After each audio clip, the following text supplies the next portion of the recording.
Je manage une équipe de 5 personnes. Nous avons plusieurs missions.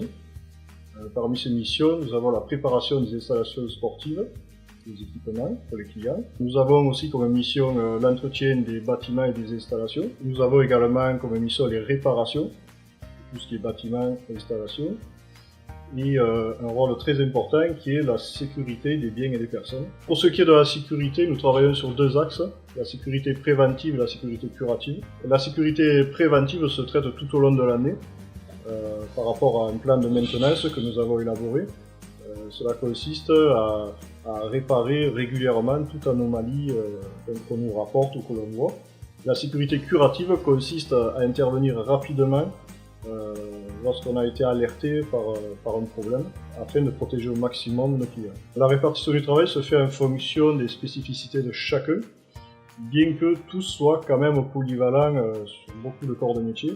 Nous avons quand même un agent qui est plus spécialisé plomberie, un qui est plus spécialisé électricité. Je me présente, donc je suis Didier, je suis au service technique. J'ai appris dans la plomberie et l'électricité. Pour moi, c'était 2 métiers complémentaires, c'est pour ça que je me suis impliqué là-dedans. Mais à part ces 2 corps de métier, tout le monde est capable de faire des préparations, de faire des réparations, de répondre à la demande de la clientèle ou à la demande de nos collaborateurs. C'est cette chance que l'on a d'avoir une équipe polyvalente. Nous avons relevé toutes les défaillances possibles que l'on peut rencontrer tout au long de l'année sur les différentes installations. Ça arrive de la clientèle fait un état des lieux lorsqu'elle repart. Et de cet état des lieux en ressort toutes les anomalies qu'elle a pu constater. Et puis ça peut venir aussi de nous. Ouais. En plus de l'entretien des bâtiments, depuis quelques années maintenant, je m'occupe de la liégionelle. Donc c'est une maladie qui se retrouve donc dans les boues, parce qu'il faut savoir que dans les tuyaux, donc, il se forment des biofilms. Les biofilms, donc c'est la boue, c'est tout ce qui est bactéries, tout ça. Il y a un processus à faire. Des protocoles de nettoyage et d'infection sont déjà établis en cuisine et respectés avec des produits donc désinfectants, débactériologisants et aussi respectueux de la nature et de l'environnement. Voilà. La salle de restaurant, la cuisine, tout y passe avec des protocoles bien stricts et respectés. Grâce à des traçabilités continues, le tout enregistré chaque instant dans un ordinateur du nom d'IPAC, IPAC Hygiène, pour respecter les protocoles en cuisine. Pour le chaud, pour le froid, les refroidissements, les saisies de température et le respect du bon fonctionnement du matériel ainsi que tout le reste. On s'attache vraiment à essayer d'être performant au niveau de nos stades. Et le retour de la clientèle nous prouve que les agents font un bon travail. Pour ce faire, c'est un travail permanent. Nous avons les demandes de la clientèle qui sont centralisées à l'accueil. L'accueil nous fait passer via un outil informatique toutes les demandes des clients. Sur l'accueil de groupe ou l'accueil de clients, ma mission première, c'est d'intervenir au moindre bobo, à la moindre sollicitation. Donc, quand on a des classes vertes, c'est des interventions qui se font souvent dans la journée, voire dans la semaine, parce qu'on accueille aussi des adultes, des sportifs de moyen et haut niveau. Donc ça, c'est la partie clientèle. Donc, il faut que je sois disponible relativement tout le temps, quasiment. Après, en interne, on travaille sur tout ce qui est secourisme et l'évolution du secourisme, parce que ça change et ça évolue beaucoup. Et après, sur la structure elle-même, il y a toute la gestion sortie de secours, extincteurs, qu'il faut expliquer aux nouveaux arrivants, l'emplacement, la vue aérienne de l'hébergement où ils vont être hébergés, et l'utilisation de l'extincteur s'il y a. Donc il y a aussi l'entretien des locaux, nettoyage avant, nettoyage après.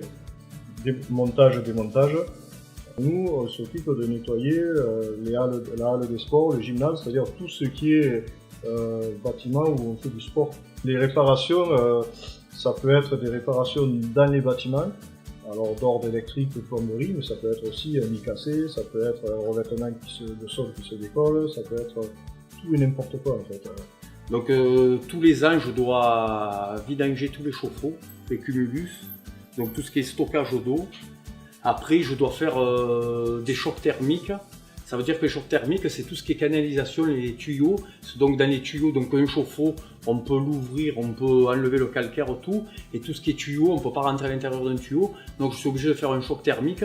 Ça veut dire que l'eau va circuler à une température beaucoup plus élevée, que je laisse circuler pendant 2 minutes à chaque point d'eau, à chaque lavabo, à chaque bac à douche, pour justement tuer cette bactérie. Des tenues adaptées avec des protections individuelles des EPI qui nous protègent nous et aussi la nourriture et aussi donc le client. Et donc on produit au jour le jour afin de limiter justement les contaminations croisées ou d'éventuels risques de contamination d'un jour sur l'autre. Une marche en avant a été mise en place avec un PMS, donc on entendait par là un plan de maîtrise sanitaire qui est lui-même respecté tous les jours.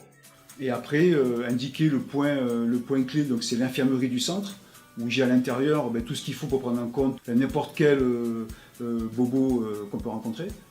Et après, c'est peut-être une réunion, si ça ne suffit pas, pour vraiment éclaircir les choses et vraiment que le client se sente en sécurité dans la structure. Donc je suis tout le temps sur le centre, moi. La caserne est à 300 mètres.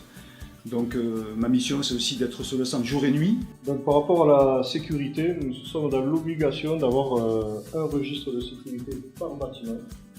Le registre de sécurité est la preuve que l'on suit scrupuleusement tous les contrôles de tous les bâtiments et dans tous les domaines. Quand la Socotec intervient pour vérifier le bon état des installations électriques, après nous avons un rapport où il est relaté dedans les anomalies, une obligation réglementaire en fait. On est obligé de payer des cabinets comme la Socotec qui viennent vérifier nos installations et après il ressort des anomalies. Tout ça doit être inscrit dans le registre de sécurité. Et après il y a la commission de sécurité où là c'est la préfecture, le maire ou ses adjoints et ils vérifient que tout soit bon dans le classeur, que tout soit bien rempli et que les anomalies les pires aient été réparées.